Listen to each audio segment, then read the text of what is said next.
today we're going to be meal prepping. It's Sunday afternoon and I'm actually excited because I feel like I'm going to go into the week really strong. I love doing it on a Sunday or a Monday where I feel like it's going to actually help me throughout the week, and then I'm like, oh, thank goodness I meal prep this because now I'm so on track, you know, like now I don't even have to think. And that's the point. I feel like the biggest thing I learned last year in 2025 was how amazing meal prep was for my results, for my progress, for my mental health, honestly. And it was just a game changer. I'm obsessed with it now. Now I can't imagine my life without it. I can't believe I went this long. I used to make different things every single day. So we're gonna be meal prepping in this vlog and I'm really excited for you to just come along with me. On today's menu, what we're gonna have is for breakfast, I'm gonna make, still tossing up between if I should do an overnight Wheat Bix situation, like a cheesecake vibes, you know what I'm saying? Or if I should do a chia seed pudding. I love that idea as well, little chia pudding. And then we're gonna have a chicken noodle stir fry for lunch, like a crispy chicken noodle. I think I'm gonna do like honey garlic and then spiral pasta, like spaghetti bolognese, but not spaghetti, you know what I mean? So it's gonna be like a bolognese pasta, really high protein as well. So that's gonna be our 3 courses. We're also in this video gonna make my wellness shots, which is the ginger, lemon, orange, and I'm gonna make that for you so you know how to make it. And that's what I start my morning with every single day. And I think that's all. Something I did wanna make, but I don't think I'm gonna have time, is a little dessert. So we'll see. But I've been on my like yogurt bowl grind and I love having that for dessert, or like these little lava cakes, which I think I'm gonna do this week. They're like these little chocolate lava cakes, but I can't meal prep those, so I think I'm just gonna make them in the night regardless. So let's see, we might have room for a little snacky, a little something, but that's my thought pattern right now. So what we're gonna do first is maybe get on to the shots and the breakfast. Let's get all of those ingredients out. Okay, I've set my cupboard for a good solid 10 minutes and I've decided that chia pudding is the way to go. So it just hits. I'm on my fiber grind and I can't get out of it. I'm honestly just vibing it and how full it makes you. And this one is so good. I've actually been craving it for a while now. But all it is it's salted caramel yogurt and then powdered peanut butter. And I don't know, the combo is so unbelievable. And these are just so easy to make. So all you need to do is add in yogurt. From memory, it's like 100 grams of yogurt and 50 mils of milk. Let me put this down so you can see it a little. And I just add in the yogurt first because then it's easier to mix in the chia seeds. Like that. And then you're gonna do 1 tablespoon of chia seeds. Couldn't find my trusty tablespoon. I need better ones. Like this looks like one from a child. So 1 tablespoon. This is honestly all you need. Like, people go crazy with the chia seeds, but it can really boost up the fat a lot, and that's just a perfect amount of fiber right there. And then with the Greek yogurt, it boosts up the protein. You can just do milk, protein powder, do that kind of vibe, but this is just, I found, give me my, like the most perfect texture. And then you're gonna do like 30 mils of milk or 50, like just something, just little to like loosen it. Okay, that's only 20. Let's see how we go there. Then, actually, oddly, I've been obsessed with this. It's called allalose. I think I've spoken about it before, but essentially it's a natural sweetener and it's a fiber. So it's really good for your gut health, whereas a lot of sweeteners are actually really bad for your gut health. So I'm actually really enjoying this sweetener a lot. And it doesn't have like an artificial sweetness. And mixed it with the powdered peanut butter because this is not sweetened. These two together are like match made in heaven. But before I do that, I'm just gonna actually measure out all of these and then we'll get to the fun bit. Okay, now that's done. We're gonna do 1 tablespoon of the powdered peanut butter into each one. Maybe I should mix it first because I feel like this is gonna be a disaster. This just gets messy really quick, you know? So let's stir these up. Okay, now that's all mixed up. This is actually just the base of any chia seed pudding that you want to make. Sometimes I'll just add like honey and that's enough. And then that's like my favorite go-to. And then I can always kind of spice it up from here. You can add chocolate chips. You can do, I did like mashed up banana once and cinnamon and did like a banana bread one. That was unreal. And then you can just kind of do whatever you want, play around with it. This one's just one of my faves at the moment. So let's add in this powdered peanut butter now. I feel like this is just gonna be a lot easier to mix. And then I think I just eyeball the sweetener because it's sweetener. Like I'm not crazy serious about it. And then if it's not as sweet as you like, what I do is on the day that I eat it, this sweetener just kind of dissolves, which is so crazy. So you can just kind of like add a little bit more in there. And then I top it with some blueberries and it's so good. And then that's it. It's like the easiest either snack or breakfast, like pre-breakfast. I mean, these are quite low cal. I wouldn't say this is totally an entire meal, but they're really high protein and lots of fiber, really good for you. I'm actually really excited. It's been a hot minute since I did chia puddings. I just love the texture of chia pudding too. Like, it's so hard to explain, but if you've had it, you know it's so good. I've also been seeing people do like batch making chia pudding, and then when they do their yogurt bowl, they do like a little bit on the side as like a little topping. I think that's really fun. Haven't really thought about that before. So, I'm making a mess. I'm actually the clumsiest person when it comes to cooking and like in the kitchen, and you would think this is like part of what I do, that I wouldn't be, but I am a bit of a klutz. Okay, good choice. I'm excited for this. Maybe midweek I'll make some of the overnight wheat bix. I also don't like making overnight wheat bix because I feel like the US don't have wheat bix. Weetabix in the UK, I think they're called. I don't know. Comment below if you let me know. Like in the States, do you have wheat bix? Is that a thing? Because in my plans that I write, I never give someone in the US wheat bix, or I'll sub it out. I'll tell them to use like oats or something, because you can just do like an overnight oatmeal. It's not the same, but still hits, you know? Oh, that's gonna be so good. Okay, they're done. Ta-da! Yum, so easy, and it took me 10 minutes, not even.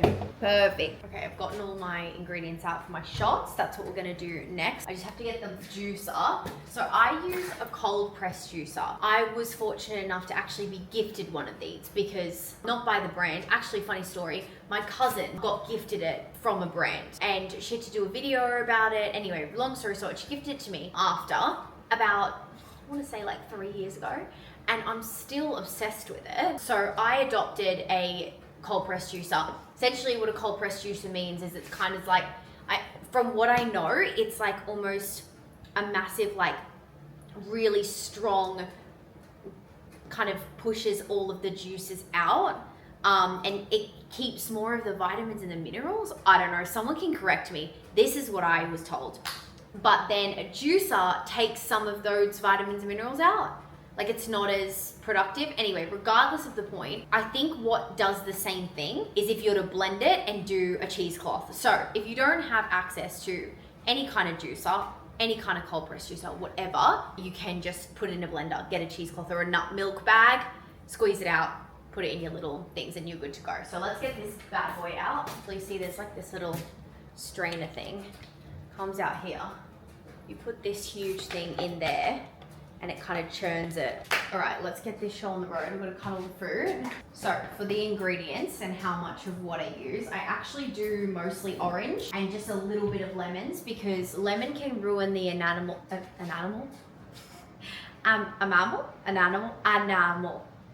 on your teeth.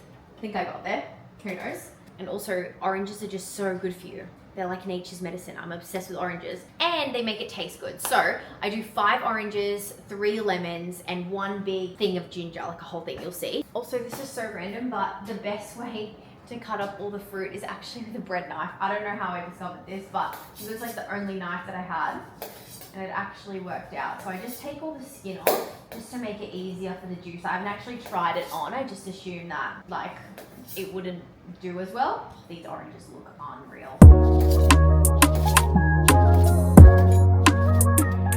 What you're gonna do is, for me personally with a juicer, with this one, I put the ginger in first because it's hard to explain. Like, this is not the juiciest, so the rest of the fruits that are really juicy push the rest of the ginger through, if that makes sense. So it's quite loud, so don't mind that. And I keep skin on and everything. I don't bother about peeling it.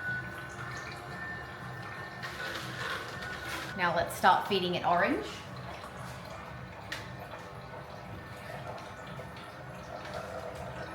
And now I'm gonna cut my lemons. These lemons, oh no, they actually look juicy. They're huge, look at this.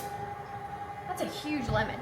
I got them at the markets, but I thought they wouldn't be that juicy because it was so hard, but they actually are. So the orange is really good for vitamin C. The ginger is really good for inflammation, and the lemon is really good for detoxification. So the three is like a triple threat, you know what I'm saying? And together they taste so good. Yeah, actually, this lemon turned out unreal. Sorry, I doubted you, little lemon. Actually, not little, big lemon. Look at that. It's like full. She's ready to go. Ready to rumble. Oh, it's a strong one today. This one's always the hardest.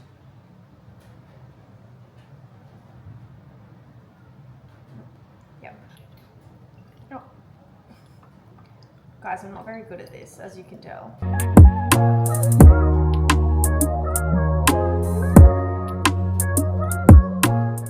The little caps on. Yay! So cute. Okay, that is all done. I feel like I did breakfast in the morning, and I have like a good 10 minutes before or 15 minutes before my meat defrosted because I was very late and I didn't defrost it in time. So I've put it outside on the table. I'm flipping it, I'm smushing it, you know, I'm doing all the things to try and speed it up. So in the US, when I lived there, if you live there, you'll know these things. Anyway, they come in a blue packet, and they're like these quinoa chocolate disc plate, like little buttons. I don't know how to explain it. Anyway, I saw someone make it, and they just melted chocolate and quinoa, and then mixed like raw quinoa into it, and then put it in little rounds and put it in the fridge to set, and then put them in a container. I fear that this will be my new addiction, so I'm going to try this out. It might not work, but it may work. So you're gonna do this with me, all right? A tray, and put some baking paper on it, and then just like a little jug to melt the chocolate in and put the quinoa in. I think like something like this will do. This will be perfect, 'cause then I'll be able to like kind of spoon it out into like little rounds, you know what I mean? So quinoa is like amazing because it's really high in fiber, and it's a great source of carbohydrates. So that's why I love it. And when you mix it with chocolate, it becomes like really crunchy. It's like rice bubbles, but not really. I have puffed quinoa, and I feel like, well, this is what was in the little ones in the States. So I feel like I should try this out first. And they had like a little bit of like sea salt on the top. So I'm gonna use this sea salt dark chocolate and then do a little sprinkle of sea salt. And I feel like this is just like the easiest snack ever because it's just melted chocolate. It's gonna take me 2 seconds, and then I pour the quinoa in. Okay, so let's melt this whole thing. Chocolate is melted. Okay, so I've got 100 grams of chocolate here. I feel like I need to start with 100 grams of quinoa. So it's like equal parts, right? That's 50 grams. Yeah, I feel like that's pretty good, okay? Yeah, I feel like any more would not work. So I'm just gonna spoon, maybe like, I don't know, flatten it like that. Maybe not as big of a spoon.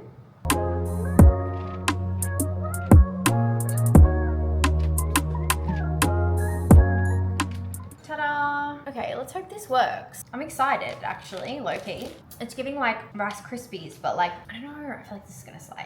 I'm excited. Okay, let's put these in the fridge, and then we'll get to, it's been like 5 minutes, so I feel like the meat's gonna be ready, and then we can do lunch and dinner. I do have a slight concern. I don't know where I'm gonna put this meal prep in the fridge, so that's gonna be a little bit of a challenge. It always is. I cannot wait to move, and I have a big fridge where I can do so much meal prep. Oh, it's gonna be so good. Also, I have a side note question that I feel like I need help answering, okay? And if you get to this part of the vlog, you can just answer in the comments. But I am going to, it's actually my birthday on Sunday, and I got invited to go to the Australian Open, which is tennis. And I've always wanted to go to the Open. Tash and I've always wanted to go. Should I vlog it? Should I do a little birthday weekend vlog going to the Australian Open? Is that something you want to see?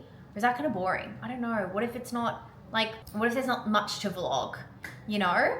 But we have to fly to Melbourne, and it will be really fun. And then it's kind of like birthday. I don't know. So let me know if that's something you want to see. Regardless, I'm doing like a little Instagram reel vlog. That will be exciting. I'm actually a little nervous, but I feel like I'm gonna love it. It's also like in and out. I'm only there one night, so a little crazy too. A little spontaneous, but exciting. Anyway, let's get on to lunch and dinner. So, as I mentioned, we're gonna do some kind of chicken, honey, soy, garlic situation for like noodles for lunch, and then pasta bolognese for dinner. Okay, you're far away. That means it's getting serious. So I'm going to use these udon noodles. And this is going to be for like the stir fry noodle vibe. We're going to do beans and carrots. I feel like you can never go wrong. And then we're going to get out like soy sauce, garlic. I think I have some in the fridge, honey, stuff like that. But first we need to cook our vegetables or like steam them off because they're going to take like almost the longest. I never know how to cut carrot for like a stir fry. How would I do that? You know, I do like sticks or I do like circles. I think sticks because it matches the beans. Also, do you cut the ends off your beans? I feel like I've always done it that way, but it's the most annoying thing. I'm not gonna lie. When I feel like I have to cut off the ends of the beans, I just get so, I'm like, oh, I get so annoyed. Like, why can't they cut themselves off? And they're never the same length, you know? It's so funny things that we're taught, but I actually don't know why. Like, no idea why we cut the ends off. Like, is it stringy? What does it do? But I just do it anyway because that's just how I've known how to do it my whole life. My mum and my grandma were really good cooks. I did do hospitality class at school, but I think I only did that because it was really easy to get an A. I lacked at things that I was good at. So I would pick sometimes like easy subjects. So I didn't have to do like history and science and stuff like that. I had like 3 math classes, so I was really good at math. And then I did 2 business subjects and then cooking. So random, but it worked out for me, you know? I'm also obsessed with carrot. I've been seeing everyone have carrot for their tan. And I feel like I really want to try having just like lots of carrots. I love snacking on a whole carrot. I always forget that it's like a snack option, you know, but I also thought I could make them into little like carrot shots like I did the orange ones and then being like skin glow shots, stuff like that. I thought that would be fun. Tash doesn't like carrots, so I always think then it's just going to be me having it. Maybe it's worth it for a little extra glow. I know I already have a naturally good tan, which is very grateful for. People always ask what my tan is or my tan routine, but I just like am outside a lot and I'm European, so it's really easy for me to get a tan. I don't have to be in the sun that much. Cutting it to like little sticks, I guess. I feel like I have an idea of what I'm craving. This is like the best hack, is have an idea of what you're craving and then go on TikTok and type it in, and then from there I find like a good recipe that I think is quite easy and like easy to follow, and then I make it healthy. And that's like kind of my process. I need to be like a bit more innovative though with my recipes because I just get like the basics that I'm craving and then I go from there. But I want really new innovative meals for you guys because I feel like I am like that, very basic cooking, but it tastes really good and it doesn't feel like you're in a calorie deficit. But if you don't know, I do nutrition coaching. I do one-on-one and I write meal plans if you want to be for your goals essentially, and I mix the best of losing fat or gaining muscle or whatever that may be for you, but also with clean eating. And I feel like there's a bit of a lack of that where people eat a lot of high processed food so that they can fit it into their macros, or they eat super whole foods and they're not really conscious about what macros are needed for their body in order to achieve their goals. So you can just like kind of be one way or the other, and it's very rare that you're focused on both. So I wanted to create kind of like a coaching platform where I help people do exactly that. So if you're interested, I do have it below. You can sign up and I write you meal plans every single week, and then you can meal prep your things with me like this. So that's all done. I'm just gonna put some water in there and then get this boiling so we can do all the chicken. What I'm gonna do is let the vegetables boil. Then when they're almost done, because I think these only need, how long do they need? 8 minutes. So maybe when they're like halfway done, the veggies, I'm gonna put these in and I'm gonna do it all together. Then I can just chuck it in the pan with the chicken and do all the sauces and everything. We're gonna try that, and I feel like that's gonna work out great. So stay tuned, hopefully, fingers crossed. Okay, we're bubbling here, so I feel like this is a good time to put in the noodles, and then I'm gonna set a timer on my phone of 10 minutes. Hope this works. Oh, yeah. All right. And then when this is going strong, we can start the chicken. I found this Korean barbecue seasoning, and I think I'm gonna use that on the chicken. Just give it a little something before we do the sauces, you know, because I feel like sometimes soy sauce and stuff doesn't stick to the chicken mince the way that I want it.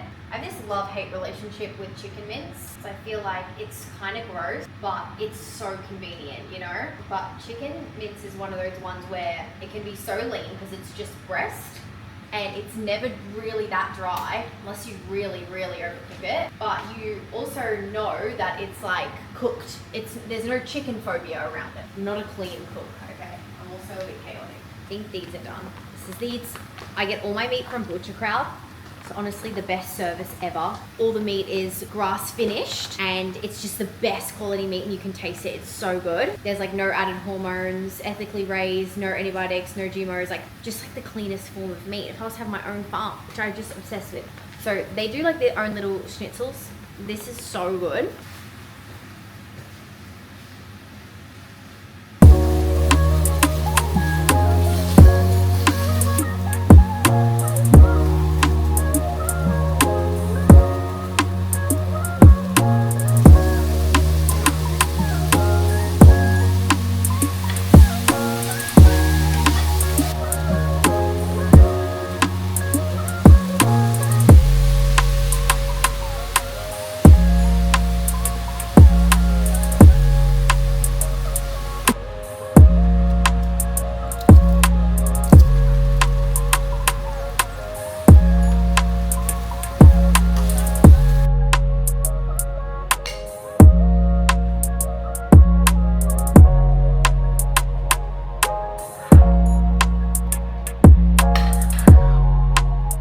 Okay, we're on to our last meal of the day. Thank goodness. It's also crazy because I meal prep all Sunday. And as soon as I'm done, I have to make myself dinner. And I always think about that. I'm like, I just spent the last hours cooking. Last thing I want to do is cook again. It's like you get takeaway and then you like right after you meal prep. Regardless, I'm going to clean this up and then we can start on the pasta. Things to note.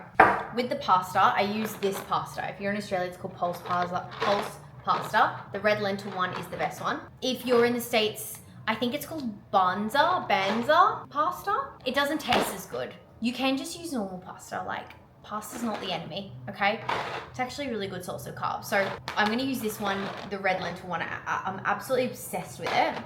And then when it comes to pasta sauce, I've actually just discovered that if you get this Italian passata, it usually just has almost 100% tomatoes.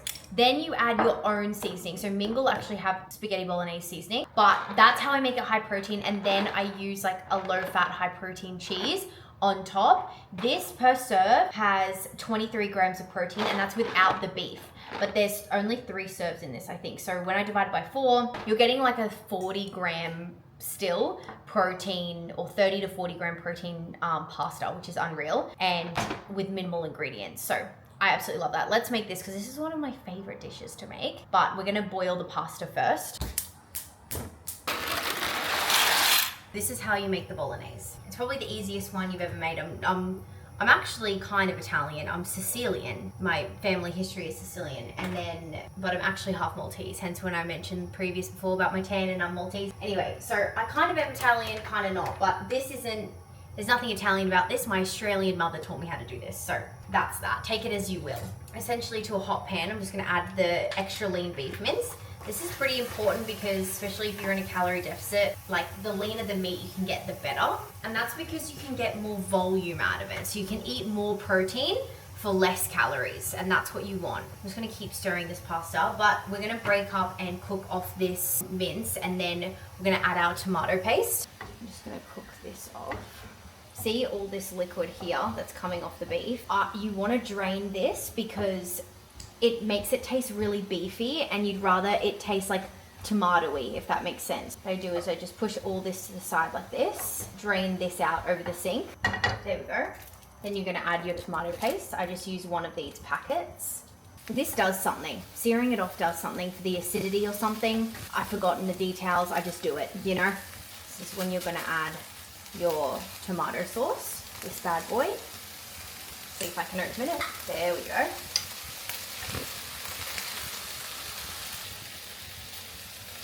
This is the mingle one I was talking about.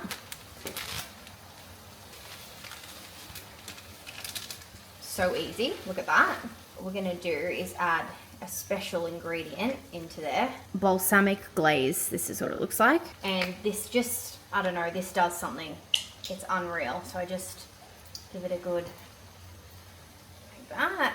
Stir that in, and that's done.